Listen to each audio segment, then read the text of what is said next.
ওয়ালাইকুম রহমতুল্লাহি ওয়া বারাকাতুহু। আমরা বাচ্চারা আজকে কোরমা খাইবে বলছে, তো এখন কোরমার প্রস্তুত প্রণালী চলতেছে। দেখেন, মুরগির গোশগুলাকে ঠিকভাবে সাফ করি, সুন্দর করি। এরপর এখন হলুদ মরিচ একটু, তারপর একটু লবণ দিয়ে মিউনিট করে রাখতেছি। হবে তেলের উপর ফ্রাই করবো ইনশাল্লাহ। দেখেন, এখন এই গরম তেলের উপরে আস্তে আস্তে ছেড়ে দিচ্ছি গোশগুলাকে। তেলের উপরে এই মিউনিট করা গোশগুলাকে এখন হালকা ফ্রাই করে নিই।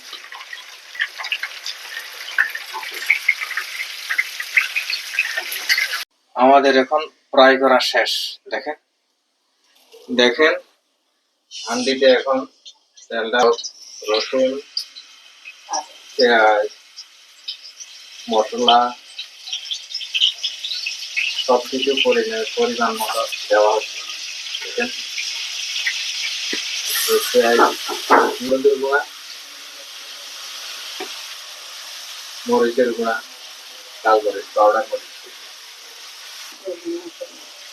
এগুলো হচ্ছে মশলার গুঁড়া।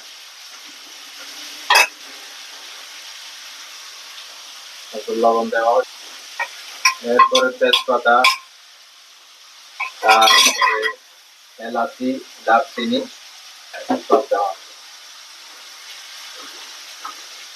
এখন এটাকে একটু করে নেড়ে চেড়ে এটার যে একটা কাঁচা গন্ধ আছে এটাকে উঠে নেওয়া হবে।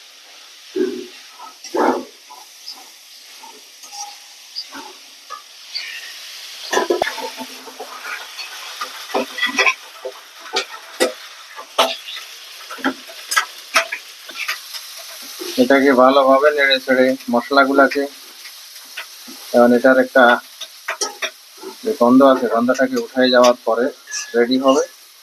তারপর গোশগুলাকে আস্তে আস্তে ঢেলে দেওয়া হচ্ছে এই মশলার উপরে। মশলাটা পুরা কষিয়ে নেওয়া হয়েছে, এখন গোশগুলা দেওয়া হচ্ছে।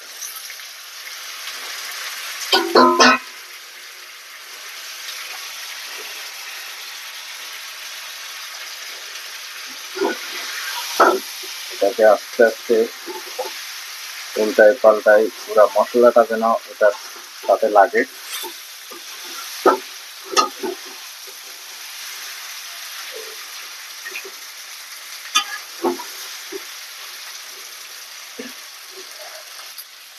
একটু সামান্য পানি দেওয়া হচ্ছে এখন।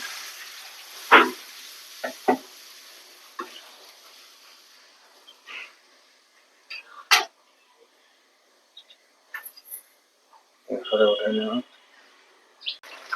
আলহামদুলিল্লাহ, আমাদের কোরমা প্রস্তুত, পুরা কমপ্লিট রেডি হয়ে গেছে ইনশাল্লাহ।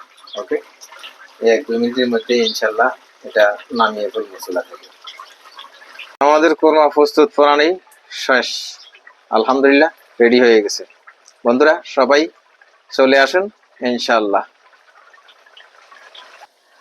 সবাই যে যেখানে আছেন, যেখান থেকে দেখছেন, দেখবেন আপনাদের কাছে কেমন লাগলো আমাদের এই কোরমা প্রস্তুত প্রণালী। লাইক কমেন্ট করবেন। সবাই ভালো থাকবেন, সুস্থ থাকবেন। সবার জন্য দাওয়াত রইল, ইনশাল্লাহ চলে আসবেন।